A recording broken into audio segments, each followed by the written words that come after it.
이 시간에는 마태복음 5장 10절부터 12절 말씀까지 읽었습니다. 은혜 받을 말씀의 제목은 하나님의 나라가 추구하는 복 8번째 시간입니다. 우리는 지난 7시간에 걸쳐서 하나님의 나라가 추구해야 될 복 7가지를 살폈습니다. 첫 번째로는 심령이 가난해야 구원을 받는다. 두 번째로는 아직 구원받지 못한 사랑하는 사람들을 위하여 애통해야 하나님의 위로와 응답이 있다. 세 번째로는 하나님의 말씀으로 길들여지는 것이 온유라고 하는데, 온유한 사람이 세상에서 승리하는 삶을 살 수 있다. 네 번째로는 하나님과의 관계인 의에 줄이고 목말라야 생기가 있는 생명이 될 수 있다. 다섯 번째로는 하나님의 성품인 긍휼로 다른 사람을 긍휼히 여기는 사람은 하나님께 긍휼히 여김을 받는 삶을 살 수 있다.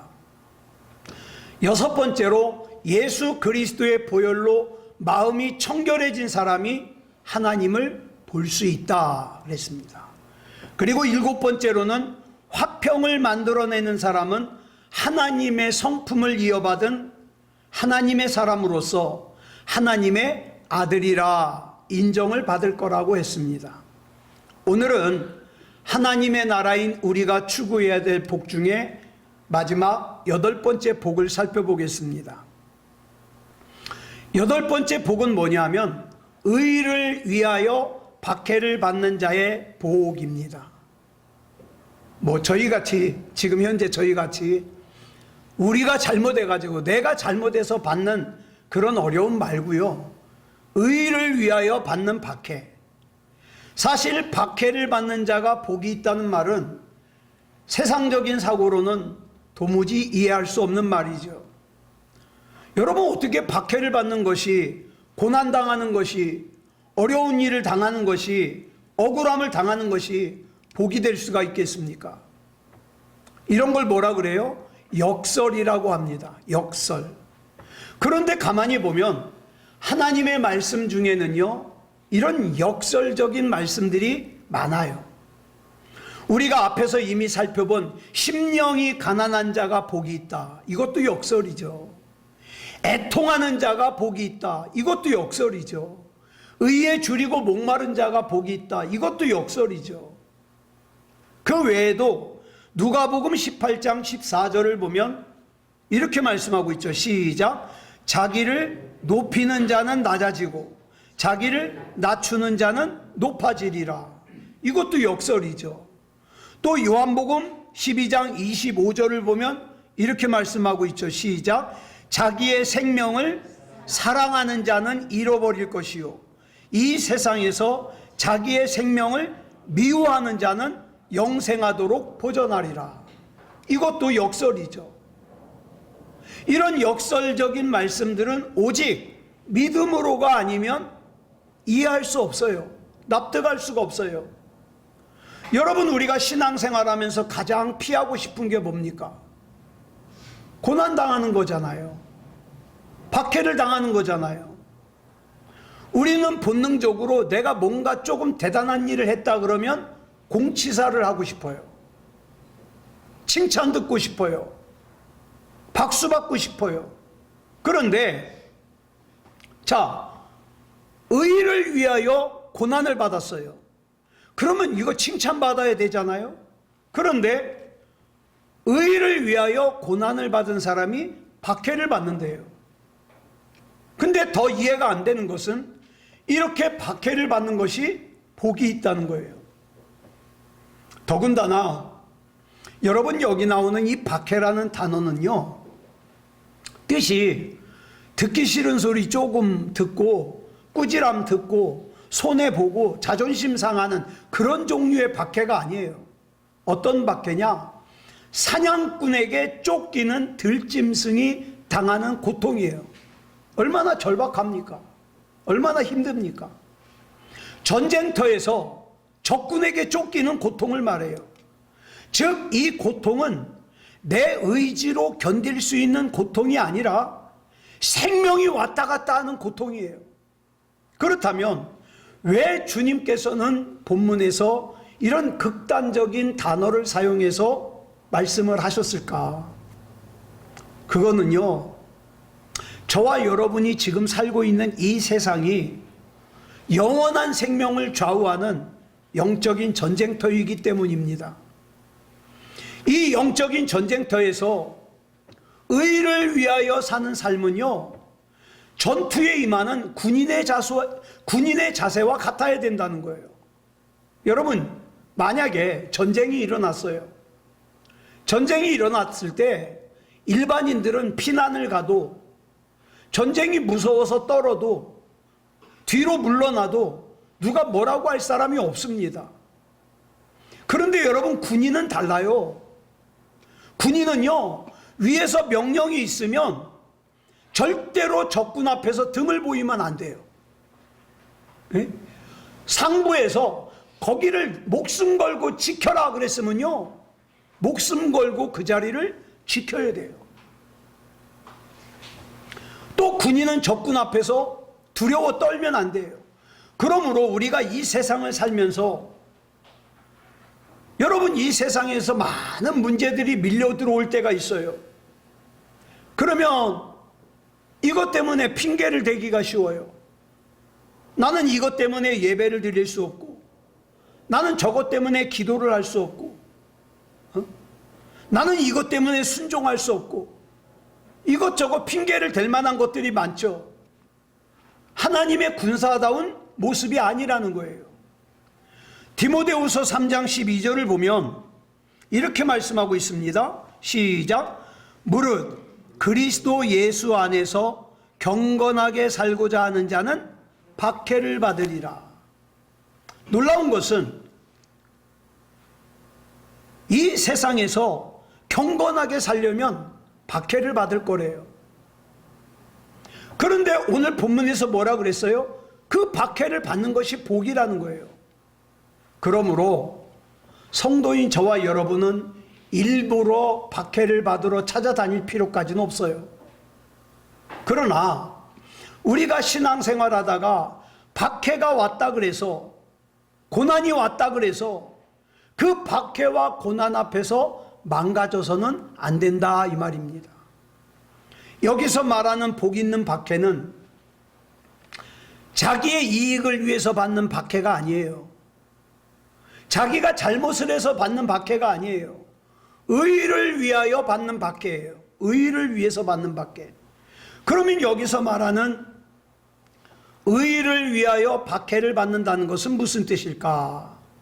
오늘 본문을 보면 의를 위하여 박해를 받는 것이 복이 있다고 말씀하면서 이어서 본문 11절에서 이렇게 말씀하죠. 빨간색만 시작. 나로 말미암아 너희를 욕하고 박해하고. 그러니까 이걸 다시 정리하면 복 있는 박해는 뭐냐? 의를 위하여 받는 박해인데, 의를 위하여 받는 박해는 뭐냐? 자기 자신의 이익을 위해서 받는 박해가 아니라 하나님의 의를 위해서 받는 박해라는 거예요. 내가 예수님 때문에 욕을 먹고, 내가 예수님 때문에 어려움 당하고, 이게 의를 위하여 받는 박해예요. 다시 말해서 예수님 때문에 당하는 박해가 복이 있다. 그렇다면 예수님 때문에 당하는 박해라는 것은 구체적으로 뭘 말하느냐? 의를 위하여. 다시 말해서 예수님 때문에 당하는 박해라는 거죠. 그럼 뭐냐? 첫 번째로 하나님께서 나에게 맡겨주신 사명을 감당하는 과정에서 당하는 어려움이에요. 사도행전 20장 23절로 24절을 보면 사도 바울이 이런 고백을 합니다. 시작. 오직 성령이 각 성에서 내게 증언하여 결박과 환난이 나를 기다린다 하시나. 우리가 이미 사도행전 나누면서 이 말씀 나눴죠. 이제 사도 바울이 예루살렘으로 가면 결박될 거예요. 붙잡힐 거예요. 감옥에 갇힐 거예요. 매를 맞을 거예요. 이런 환난이 사도 바울을 기다리고 있다는 걸 성령님께서 알려주셔요. 그런데 문제는 성령께서 바울아, 너 예루살렘에 가면 결박과 환난이 너를 기다릴 거야, 이걸 알려만 주셨지 그러니까 가지마, 이 말씀은 안 하셔요. 이 말씀은 오히려 결박과 환난이 기다리고 있다는 사실을 알려주면서 그 길을 그냥 가게 내버려 두셔요. 그래서 그 다음을 보면 사도 바울의 자세가 나와요. 같이 읽겠습니다. 시작. 내가 달려갈 길과 주 예수께 받은 사명 곧 하나님의 은혜의 복음을 증언하는 일을 마치려 하면은 나의 생명조차 조금도 귀한 것으로 여기지 아니하노라. 사도 바울은 목숨을 걸고 예루살렘으로 가겠다는 거예요. 왜요? 그 길이 내가 마땅히 달려갈 길이고 그 길이 주님께서 나에게 맡겨주신 길이니까. 그래서 사도행전 21장 3절을 보니까 사도 바울이 예루살렘으로 가면서 결박과 환난이 기다리고 있다는 걸 알고 있는 주변 사람들이 바울에게 가지 말라고, 선생님 내가 기도하니까 성령님께서 이번에 선생님이 예루살렘에 가면은 결박된대요, 고통을 당한대요, 가지 마세요, 제발 가지 마세요, 이렇게 막으니까 바울이 뭐라고 대답합니까? 시작. 여러분이 어찌하여 울어 내 마음을 상하게 하느냐. 나는 주 예수의 이름을 위하여 결박당할 뿐 아니라 예루살렘에서 죽을 것도 각오하였노라. 이렇게 대답을 합니다. 사명을 위하여 지금보다 더 큰 어려움이 나에게 있어도 나는 가야만 한다는 거죠. 그래서 의를 위하여 받는 박해란 첫 번째로 하나님께서 나에게 맡겨주신 사명을 감당하기 위해서 받는 박해, 때로는 자존심 상하고 때로는 손해를 보고 때로는 어려움을 당하더라도 이것이 하나님께서 나에게 맡겨주신 사명을 감당하기 위한 거라면 마땅히 당하는 거, 이게 의를 위하여 받는 박해예요. 그러면 여러분께 질문 드리겠습니다. 나는 지금 주님께서 나에게 맡겨주신 사명을 감당하기 위해 어떤 어려움을 감당하고 있는가? 한 번쯤 질문해 봐야 되겠죠. 그 다음 이제 두 번째, 의를 위하여 받는 박해란 뭐냐? 두 번째로 여호와의 이름을 위하여 받는 박해예요. 다윗은요, 자기를 죽이려고 쫓아다니는 사울왕을 피해서 10년 동안이나 도망을 다녔어요. 얼마나 힘들었겠어요. 그 나라의 왕이 자기를 죽이려고 쫓아다녀요. 3,000명의 군대를 이끌고. 때로는 창을 던져서 죽이려고 그래요. 때로는 군대를 몰고 와서 죽이려고 그래요. 그러던 중에 마침내 다윗이 이 사울의 박해로부터 벗어날 수 있는 기회가 왔어요. 사무엘상 24장을 보면 사울이 다윗을 쫓아가다가 갑자기 똥이 마려워서 동굴에 들어가서 바깥쪽을 바라보고 똥을 싸는데 하필이면 그 동굴이 다윗이 숨어있는 동굴이에요.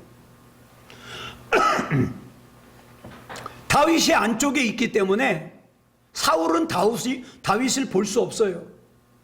그러나 바깥쪽을 향해서 앉아서 똥을 누고 있는 사울왕을 다윗은 볼 수가 있어요. 자, 그래서 다윗은 무방비 상태로 있는 이 사울을 얼마든지 죽일 수가 있어요.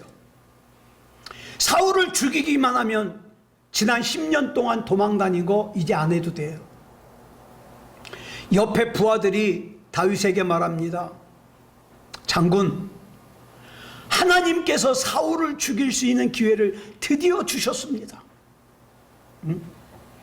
그런데 다윗은 사울왕의 옷깃을 조금만 잘라내고 사울을 죽이지 않았습니다. 그리고 옆에 있는 사람들에게 이렇게 설명합니다. 하나님께서 왕으로 기름 부어서 세운 이 왕을 내가 죽인다면 그것은 하나님을 만홀히 여기는 거다. 난 절대 그럴 수 없다. 모두 죽이자 그러는데 다윗은 반대예요. 왜?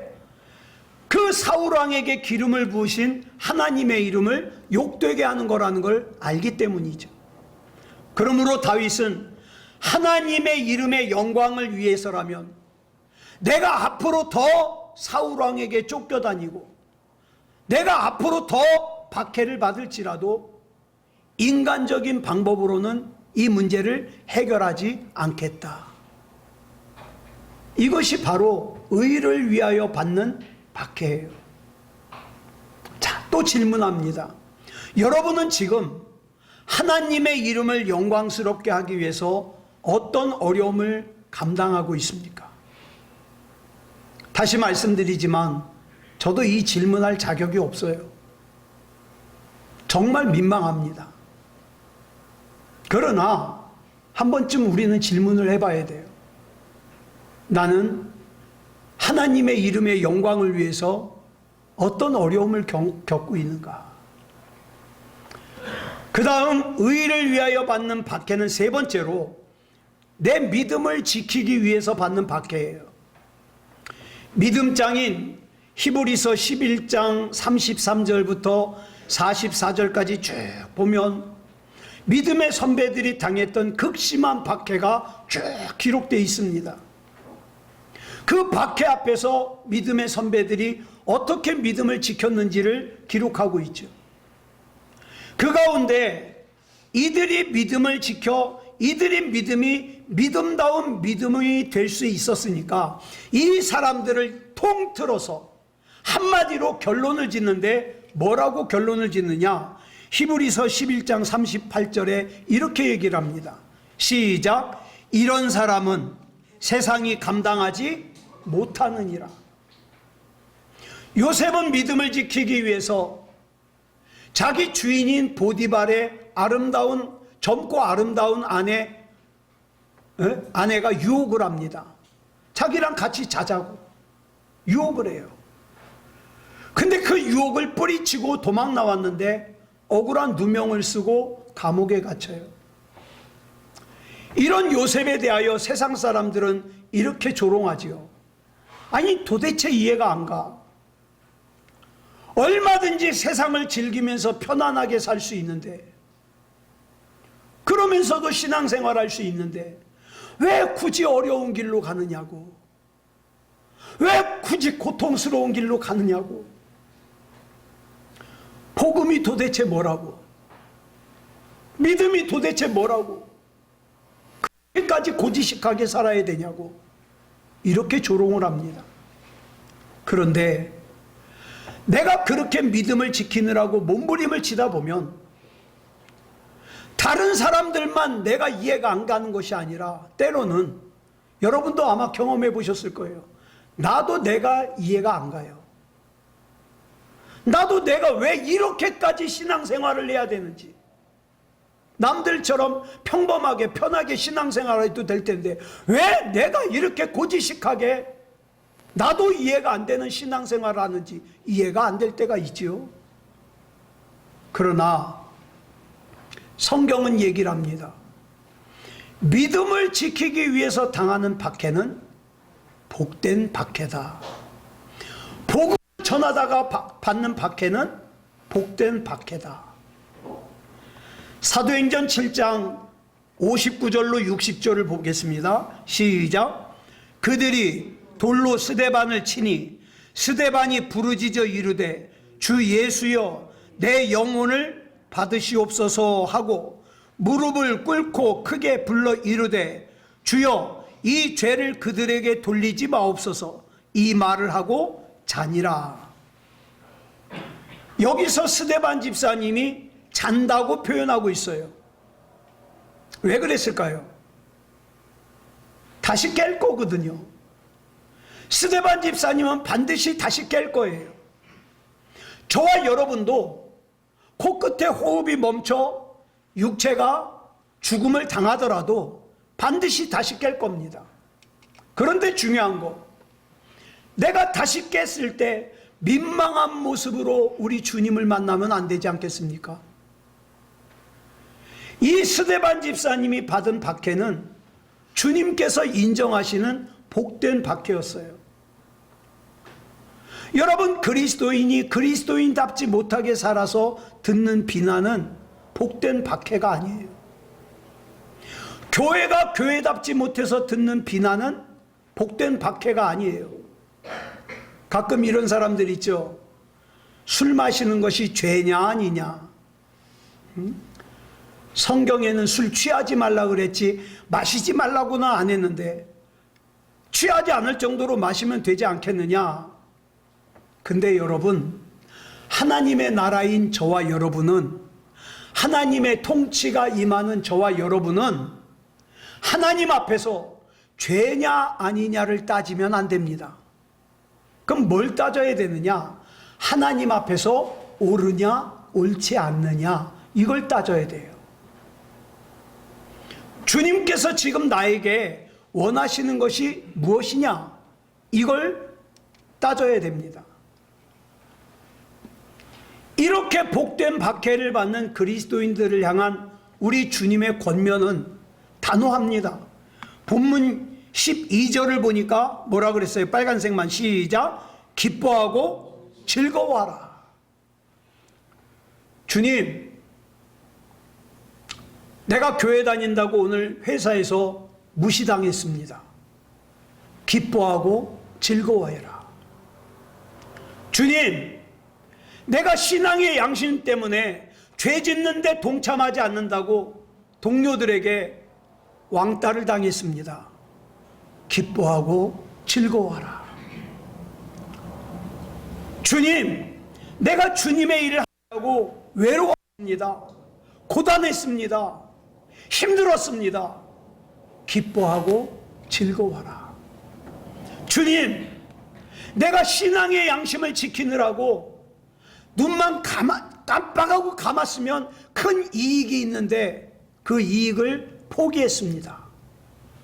기뻐하고 즐거워하라. 그런데 여러분, 솔직하게 이 부분들에 있어서 아멘하기 어려워요. 예. 그렇지만 아멘하는 것이 복음적인 그리스도인들의 모습입니다. 사도 바울은요, 자기 자신은 감옥에 갇혀 있으면서도 감옥 밖에 있는 사람들에게 뭐라고 얘기를 하냐? 기뻐하래요.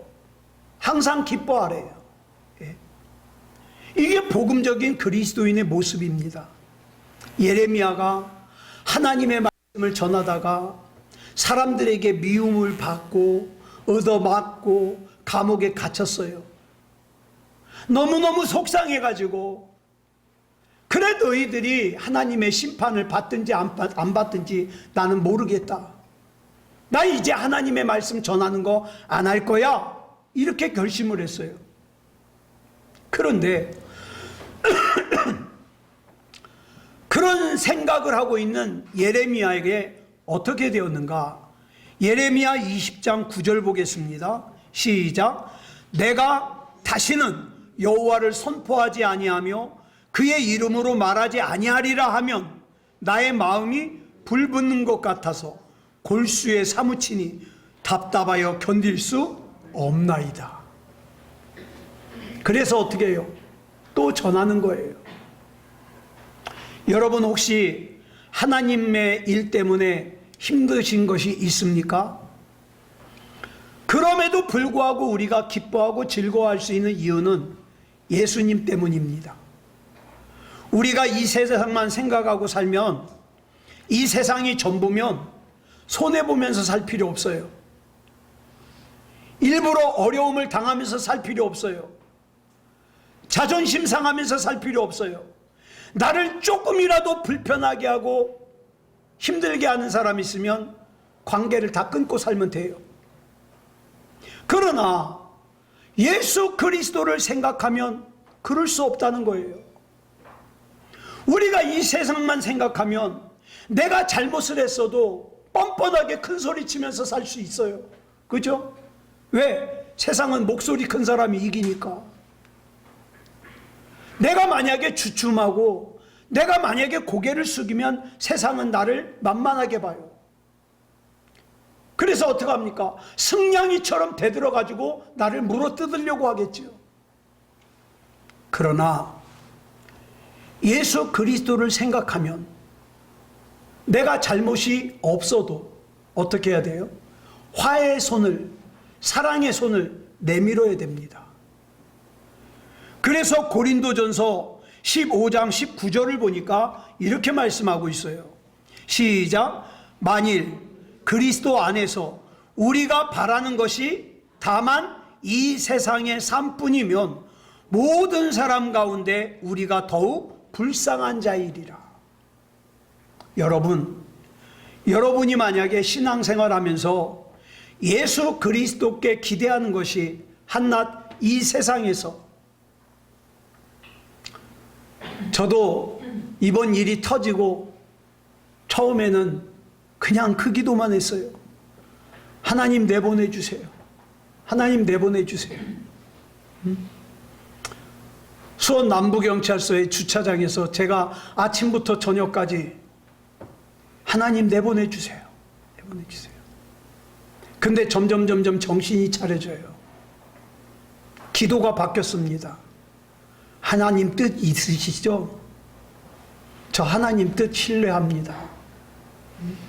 하나님 뜻 신뢰합니다. 세상 사람들에게 내 위신이 곤두박질치고 내 자존심이 묵사발이 나고 내가 그동안 살아오면서 그나마 얄팍하게 세워놓았던 커리어가 완전히 무너진다 할지라도 하나님의 뜻만 이루어지면 됩니다. 저 아이가 구원받을 수 있는 믿음만 가질 수 있으면 그것으로 충분합니다. 그렇게 기도하고 있더라고요. 여러분, 만약에 우리가 사는 것이 이 세상이 전부라면 어때요?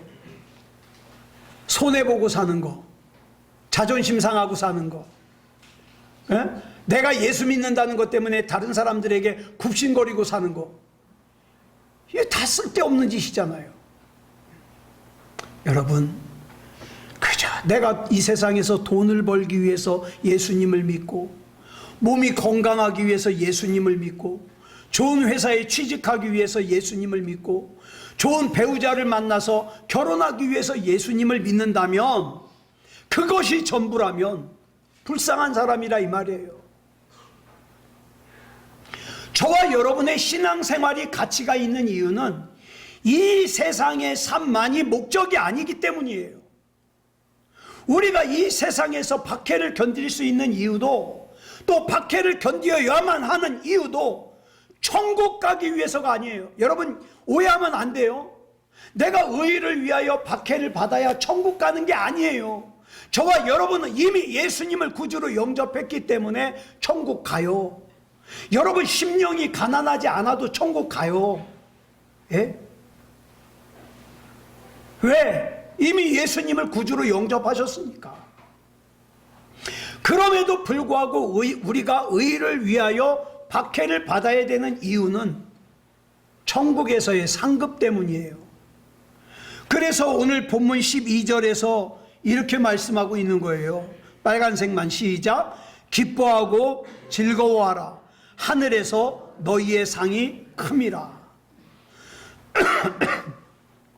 그리고 로마서 8장 18절을 보니까 이렇게 말씀하고 있어요. 시작. 생각하건대 현재의 고난은 장차 우리에게 나타날 영광과 비교할 수 없도다.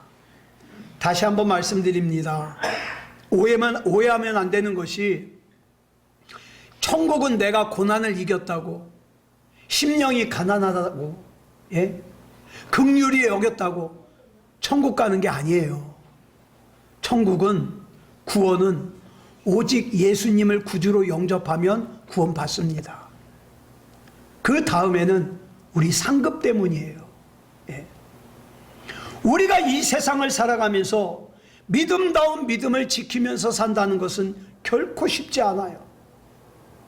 또 경건하게 산다는 거 결코 쉽지 않아요. 왜요? 그 이유를 디모데후서 3장 12절에서 이렇게 설명하고 있어요. 시작. 무릇 그리스도 예수 안에서 경건하게 살고자 하는 자는 박해를 받으리라. 그래서 오늘 본문에서 우리가 특별히 주목해야 될 말씀이 10절이에요. 빨간색만 시작. 의를 위하여 박해를 받은 자는 복이 있나니. 여러분 여기 보세요. 박해를 받는 자라 그랬습니까? 박해를 받으리라 그랬습니까? 박해를 받으니라 그랬습니까? 박해를 받으니예요. 과거형이에요. 우리가 지금까지 살펴본 팔복 중에서 7가지는요 다 현재형이에요. 그런데 의를 위하여 박해를 받는 것은 과거 완료형으로 되어 있어요. 그러니까 지금 현재 박해를 받고 있는 사람을 얘기하는 게 아니에요. 앞으로 박해를 받을 사람을 얘기하는 게 아니에요. 이미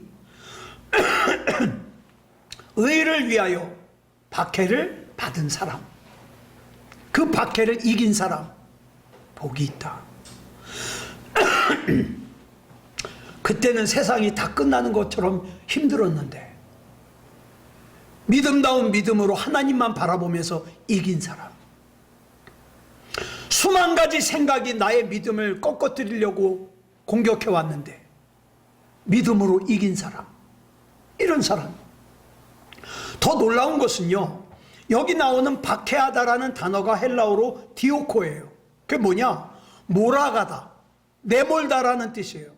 즉 목자가 어떤 목적지를 향해서 양떼를 몰고 갈 때 사용하는 단어예요.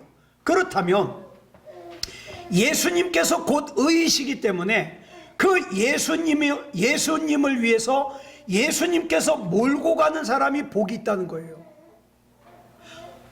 예수님께서 몰고 가는 것을 내가 겪으면서 사는 사람이 복이 있다는 거예요.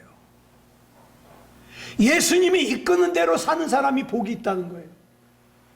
물론 그 과정에서 어려움을 당할 수 있어요. 그 어려움을 잘 이기고 믿음을 지키는 사람이 복이 있다는 겁니다.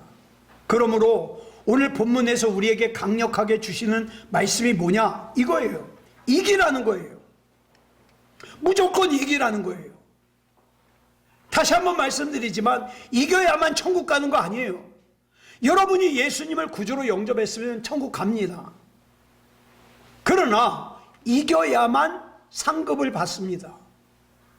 낙심을 이겨야 되고, 좌절을 이겨야 되고, 절망을 이겨야 되고.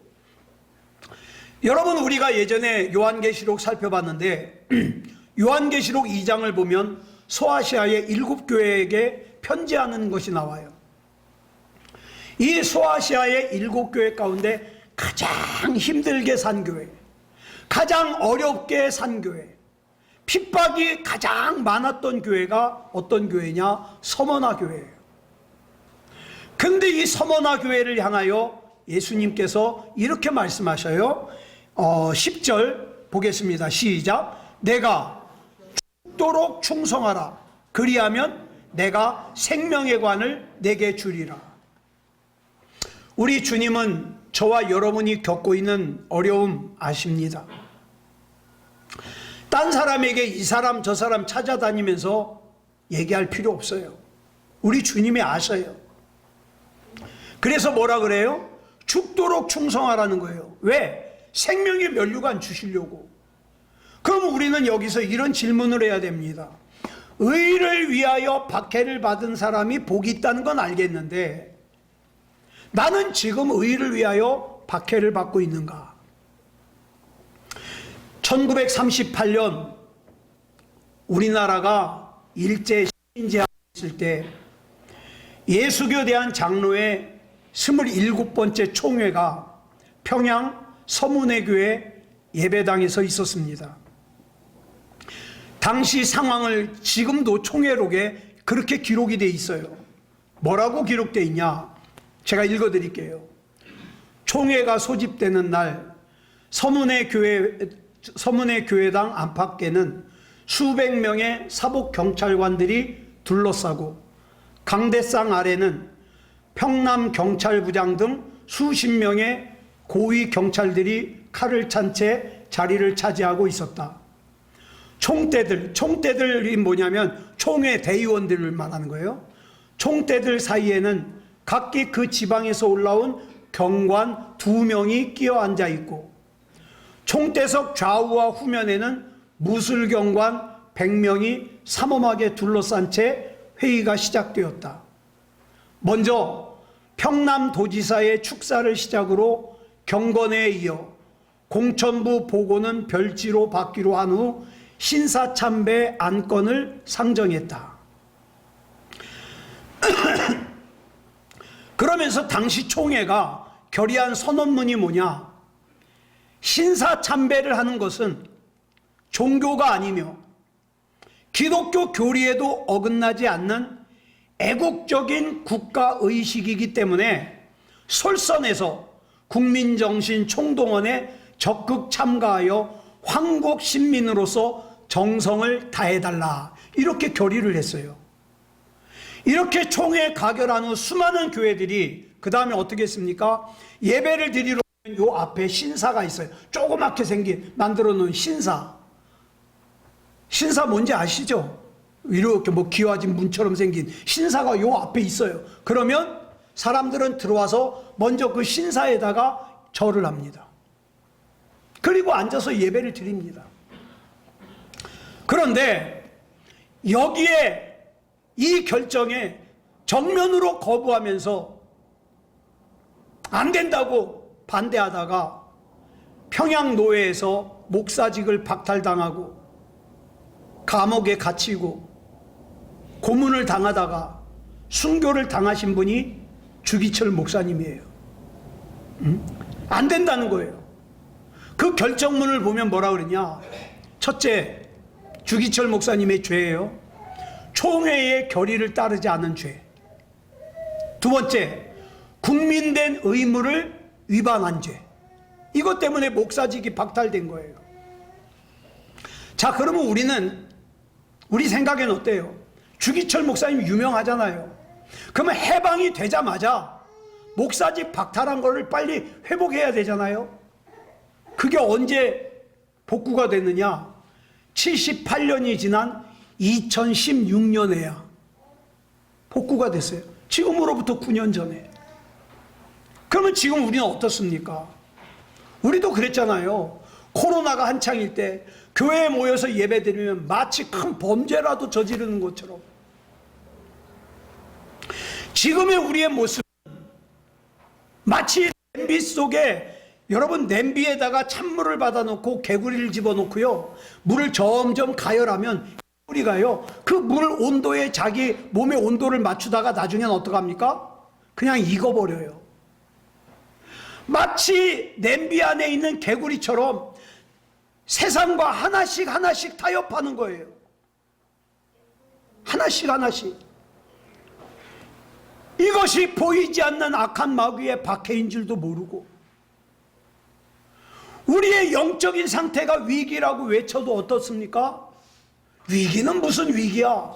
귀를 막아버려요. 그러면서 많은 사람들이 이렇게 얘기를 하죠. 아니, 꼭 그렇게 극성스럽게 신앙생활을 할 필요가 있을까? 있습니다. 왜요? 그렇게 할 수 있는 시간이 우리에게 생각처럼 많이 있지 않기 때문이에요. 아무쪼록 앞으로 더 극성스럽게 믿음다운 믿음의 생활을 하는 그런 저와 여러분이기를 그리스도 예수님의 이름으로 축원합니다. 기도하겠습니다. 사랑하는 주님, 감사합니다. 하나님의 은혜 가운데 오늘 하나님의 나라인 우리가 추구해야 될 복 8번째를 살폈습니다. 의를 위하여, 예수님의 이름을 위하여, 복음을 위하여, 주님께서 나에게 맡겨주신 사명을 감당하기 위하여 박해를 받고 어려움 당하는 거 두려워하지 않게 해 주시옵소서. 우리 하나님께서 붙잡아 주셔서 반드시 한 사람도 빠짐없이 하나님이 보시기에 구원받을 만한 믿음을 가지기를, 생명책에 이름이 기록되는 믿음을 가지기를 우리 하나님 붙잡아 주시옵소서. 우리 하나님께서 늘 동행하여 주시고 믿음으로 승리하는 삶을 살게 해 주실 줄 믿사오며 그리스도 예수님의 이름으로 간절히 기도드렸사옵나이다. 아멘.